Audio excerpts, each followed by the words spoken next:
জুলাই গণহত্যার বিচার বিলম্বিত করার অপচেষ্টা হলে সরকার ছাড় দেবে না।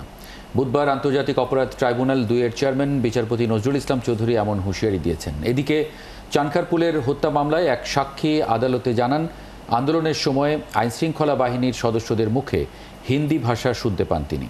আরও জানাচ্ছেন সৈকত সাদিক।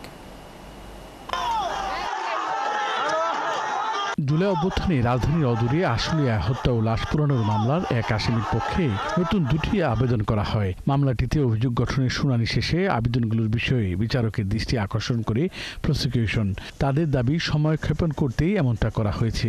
এই সময় ট্রাইব্যুনাল 2 এর চেয়ারম্যান বিচারপতি নজরুল ইসলাম চৌধুরী বিচার বিলম্বিত করা নিয়ে মন্তব্য করেন।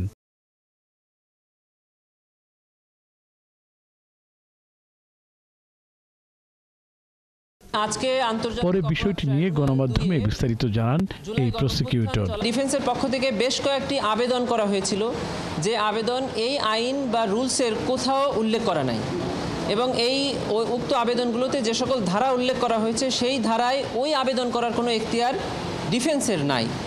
এরকম কিছু আবেদনের প্রেক্ষিতে ট্রাইব্যুনাল বলেছেন যে এই ট্রাইব্যুনালের মামলা বিলম্বিত করার ক্ষেত্রে যে কোনো ধরনের পদক্ষেপ যদি কেউ নিয়ে থাকে তা ট্রাইব্যুনাল এই আইন অনুযায়ী বাধা দিবেন এবং কাউকে এ ধরনের কোনো সুযোগ দিবেন না।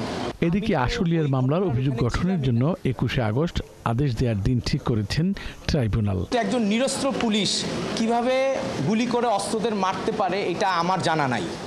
এই সাবমিশনটাই আমরা কোর্টকে দিয়েছি এবং আমার যে ভিডিও ফুটেজ ওইখানে ক্লিয়ারলি দেখা যাচ্ছে আমি আমার পুলিশ ভেস্ট পরে হেলমেট পরে আমি থানা থেকে পালায় যাচ্ছি। পুলিশের যে র্যাঙ্ক থাকে সেখানে যারা থানাতে কাজ করে তাদের নামের পাশে উইদিন ব্র্যাকেট নিরস্ত্র থাকে। তার মানে এই না যে উনি অস্ত্র বহন করে নাই।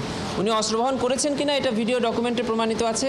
ওনাদের রেজিস্টারে বলা আছে যে তার কাছে কি অস্ত্র ছিল না ছিল, এটা এভিডেন্সে প্রমাণ হবে। আর ট্রাইব্যুনাল 1-এ তৃতীয় দিনের মতো চলে চানখারপুলে 6 জনকে হত্যা মামলার সাক্ষ্য গ্রহণ।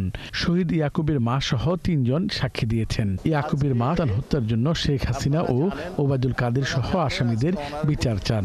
এই ঘটনার জন্য দায়ী সাবেক প্রধানমন্ত্রী শেখ হাসিনা, সাবেক স্বরাষ্ট্রমন্ত্রী আসাদুজ্জামান খান কামাল, সাবেক সেতুমন্ত্রী ওবায়দুল কাদের। এক সাক্ষী দাবি করেন, আন্দোলনের সময় গুলিবর্ষণকারীদের একজন হিন্দি ভাষায় কথা বলেছেন। যারা গুলি করছিলেন তারা হিন্দি ভাষায় কথা বলছিলেন একজন, এবং কি শব্দ সেটাও বলেছেন, এবং এটা ডিফেন্স পক্ষ চ্যালেঞ্জ করেছেন, কিন্তু উনি সরাসরি উত্তর দিয়েছেন না আমি শুনেছি, ইধারাও শব্দ প্রয়োগ করেছেন। এই মামলার সাক্ষ্য গ্রহণ 20 আগস্ট পর্যন্ত মুলতবি করেছে ট্রাইব্যুনাল 1। সৈকত সাদিক, 71, ঢাকা।